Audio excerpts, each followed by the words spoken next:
The savannah was still waking when the hunters marched through the forest edge that morning.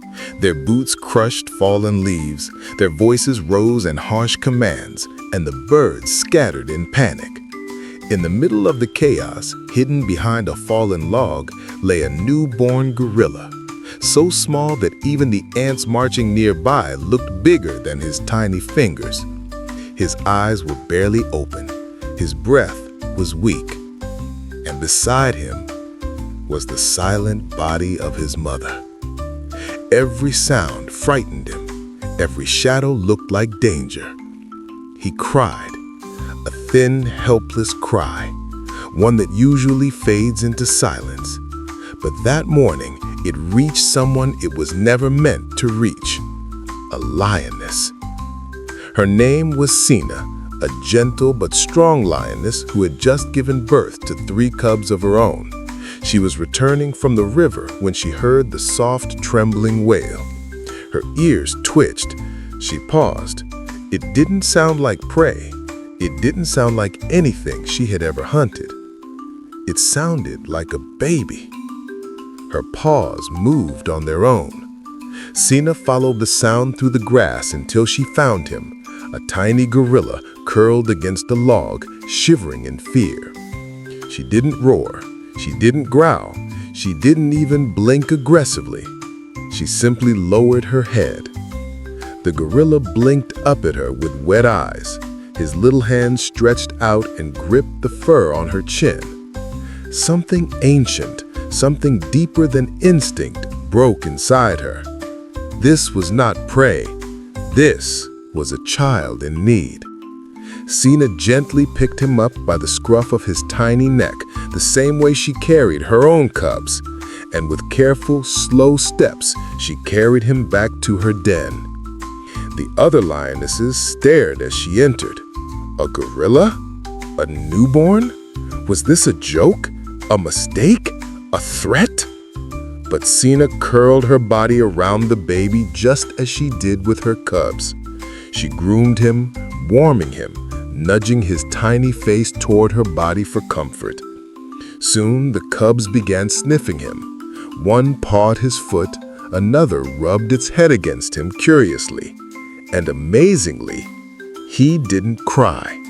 He grabbed their whiskers, he leaned into their warmth, he copied their movements. In just hours, he became part of the little family. Days turned into weeks, weeks turned into months. The gorilla, now named Moro, grew quickly. He was still smaller than a normal gorilla his age, but stronger than the lion cubs. He climbed trees, swung from branches, and tumbled down to chase the cubs. He even tried to roar. At first, it sounded like a cough, then like a growl, then something between both. The lion cubs adored him. He shared food with them, he watched over them when Sina went hunting. At night, they all slept in one big warm pile. But the real magic was how Sina treated him. She was protective, fiercely protective. Whenever a vulture flew too low, she stood over him. Whenever a jackal approached, she growled until it fled. Whenever he cried, she rushed to him with the urgency of a mother. In every way that mattered, she raised him as her own. Other animals were confused. The zebras whispered, "How can a lioness raise a gorilla?" The wildebeest murmured, "He must be helpless prey." But whenever they saw Moro running with the lion cubs, climbing trees, wrestling, tumbling down to chase the cubs, they realized something almost impossible. The little gorilla wasn't afraid of lions, and the lions weren't afraid of him. Nature had done the unthinkable. A gorilla was becoming a lion. One evening, while the sun melted into the horizon, the pride watched as Moro beat his chest proudly after winning a playful wrestling match with one of the cubs. He wasn't trying to dominate. He was celebrating. Even the old male lion, who rarely tolerated outsiders, observed the little gorilla with interest. Moro didn't challenge him. He didn't behave like a rival. He behaved like a cub who wanted approval. The old lion, surprising everyone, lowered his massive head and nudged Moro gently. It was the rarest form of acceptance. After that day, no lion in the pride ever looked at Moro as an outsider again. The shocking moment, the moment that would define Moro's destiny, arrived one evening when the sky turned purple and the air grew cold. Sina had gone hunting with the lionesses. The old male was patrolling the outer territory. Only the cubs remained near the den, and Moro stayed behind to watch them. He was bigger now, strong arms, powerful back, faster legs, but inside, he was still the same little orphan who clung to Sina's fur. The wind shifted. A smell reached him. Rotting meat, dirt, danger. Hyenas emerged from the bushes with sickening smiles, circling the den silently. Their yellow eyes glowed with hunger. The lion cubs froze. They were too young to fight. The hyena leader stepped forward, laughing that horrible laugh that haunts the night. "This is easy prey," one whispered. "They're alone," another said. Moro's heart pounded. His hand shook. But then he looked at the cubs, his siblings, and something inside him hardened.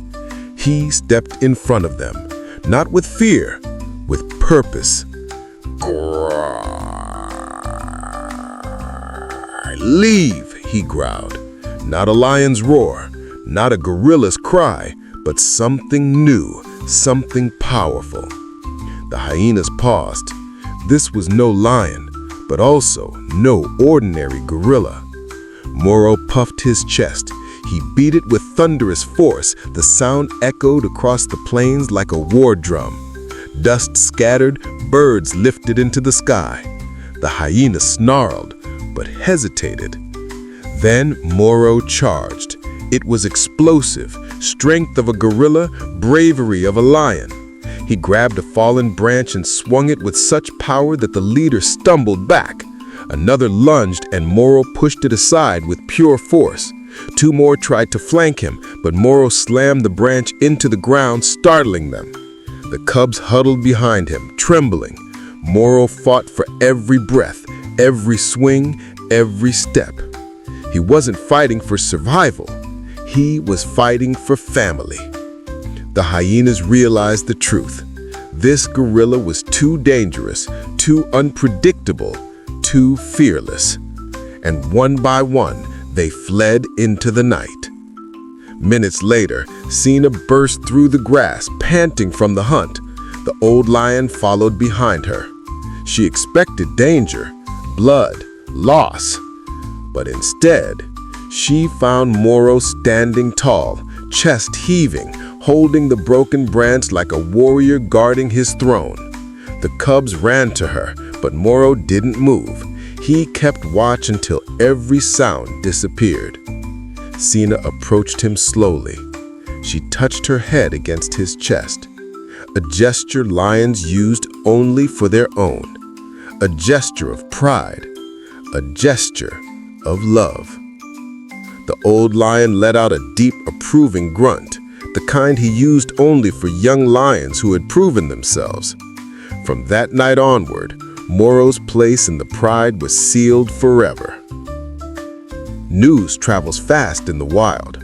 Monkeys chattered about the gorilla raised by lions. Birds carried stories from tree to tree. Gazelles whispered about the cub-defending warrior. Even the elephants watched him with new respect.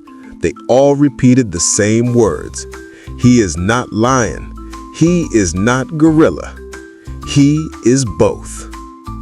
Moro grew into a powerful adult, bigger than any lion, stronger than most gorillas, fearless like no other creature. But the greatest shock, he continued protecting the cubs long after they grew up. He patrolled with the pride. He slept beside Sina until her last days. He chased away threats with unmatched courage. He became a legend, whispered through generations. Not because he was different, but because he proved something the wild had never seen before. Family can cross species, and courage is not inherited. It is learned. To this day, the savannah remembers the greatest lesson Moro taught the world. Family is not always by blood. Sometimes it is chosen by the heart. Thank you for watching Generational Animation, where every story carries a lesson and every voice echoes through time. Don't forget to like, share, and subscribe to our channel, because the next tale might just change how you see the world of animals. See you in our next story.